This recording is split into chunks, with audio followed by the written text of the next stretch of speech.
This is my old Hitachi Z-8100 atomic absorption.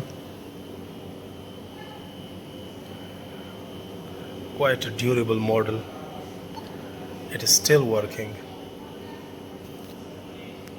and I'm going to analyze my copper sample with this old Hitachi model.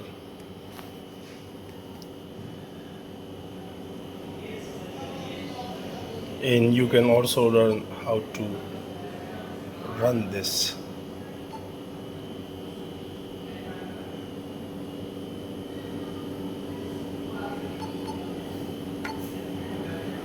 And the element is copper Cu. There we go. And the lamp is on the number 8 position. Here it is. Yeah, you can see the Cu written. So we set number 8, lamp number 8, and program 1 remarks nil.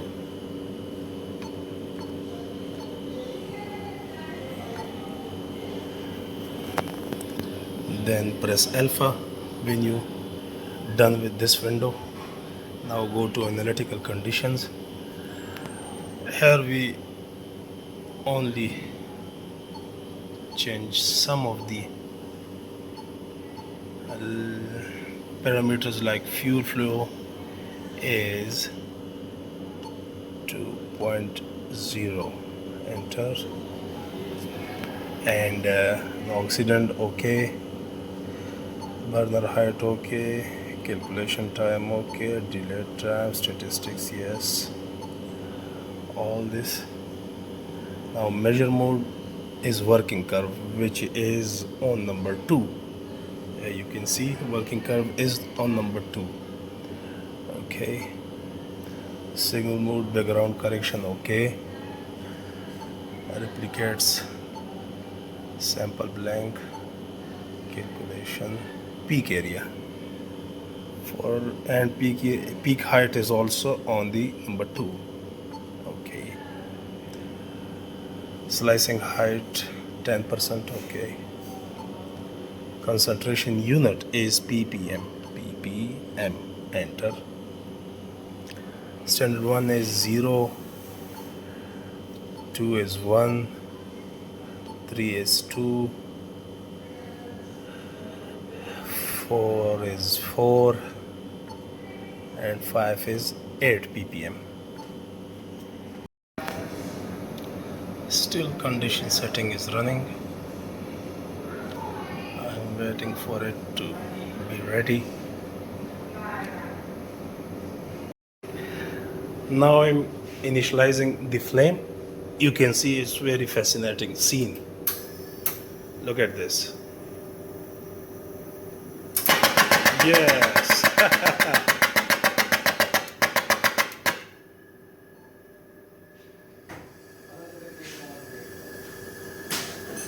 Now the equipment is running.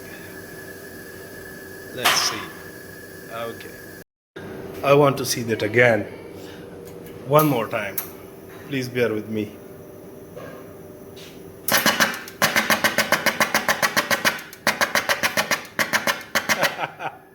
Yes.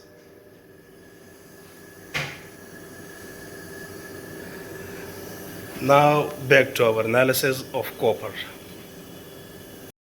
Okay, so now we are generating our calibration curve. So standard 2 and 4 are already gone there. Now this is standard 4. And yes, capillary is deep. If you can see, capillary is there and dip, and we press start. Now it will take 5 seconds, and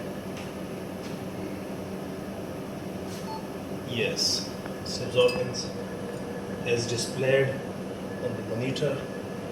Now 8 ppm.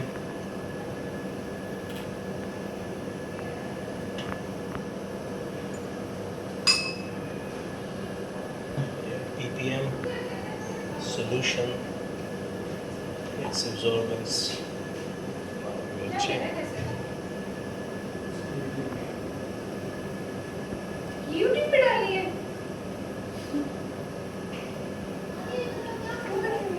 Yes, ma'am, I'm making it for YouTube because it's an old instrument, so I You think are also- people will like it. Thank you, madam. Okay, now the calibration is done. इतना साफ पकड़ेंगे sir कैसे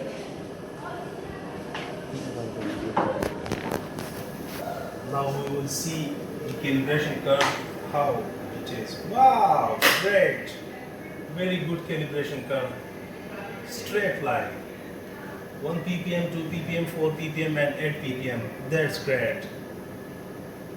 Now, if our sample is within the standard, it will give us exact result. And what is our standard? From 0 to 8 ppm. If this sample is above 8 ppm, then the results are not reliable and we have to dilute this solution so we can get the accurate result. But you should know the dilution, what you are doing. For example, if I take 1 ml from this and dilute it in 100 ml, so we have to put a dilution formula on this so as to get the exact results. Okay, so now this is time for sample. We introduce sample to it, and now we are going back to signal monitor and press start.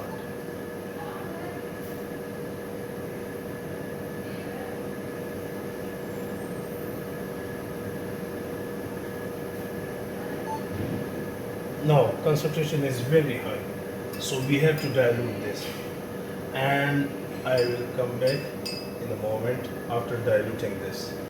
Now I take 1 ml and I will dilute it to 5 ml.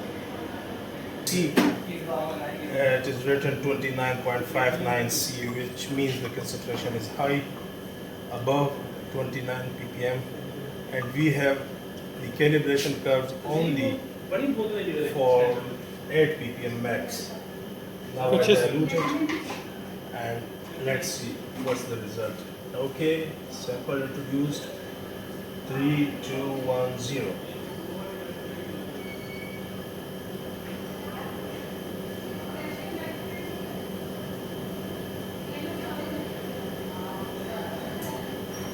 Okay, that's 8.29 ppm. Okay, result done. Let's see what's the repeatability of the instrument. As I said earlier, this is a very good instrument, so let's see the repeatability.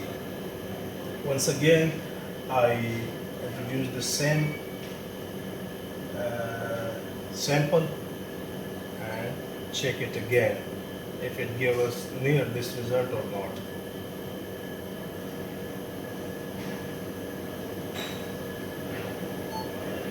Hey, look at that. Great. And with this, I remember another thing. If we introduce a 2 ppm standard, which we already know that this is 2 ppm, and introduce to this my good old friend Hitachi Z-8100, so how much will be the concentration of this 2 ppm if I introduce it to it as a sample? Okay, let's see. 0.12, that's great, that's great. Okay guys, so now for the calculation of copper, we got the result from the atomic absorption. So for calculations, you should know your dilutions and the weight taken. So the weight we have taken is 0.2 grams, and we dissolve it in 200 ml diluent. And then, as you saw in the video, the concentration was very high. Then we again take 1 ml from that solution and dilute to 5 ml of the diluent. So this is our weight taken, the first dilution and the second dilutions. For calculations, we have 7.29 ppm atomic absorption result. So we have to multiply this to 200, the first dilution. This will give us 1458 ppm. But we also have the second dilutions, that is 5 ml, and after multiplying it with 5, we get 7290 ppm for the dilutions. And now for the weight factor, we have taken 0.2 grams, so we will divide it, the dilution result, on 0.2. This will give us 3645 ppm. If you want to give the result in ppm, then it's okay. But if you are you require the result in the percentage, so the simple thing you can do is to divide this figure by 10,000. This will give you the result in percentage, which is 3.64% copper. Okay, meet you in the other video. Till then, bye.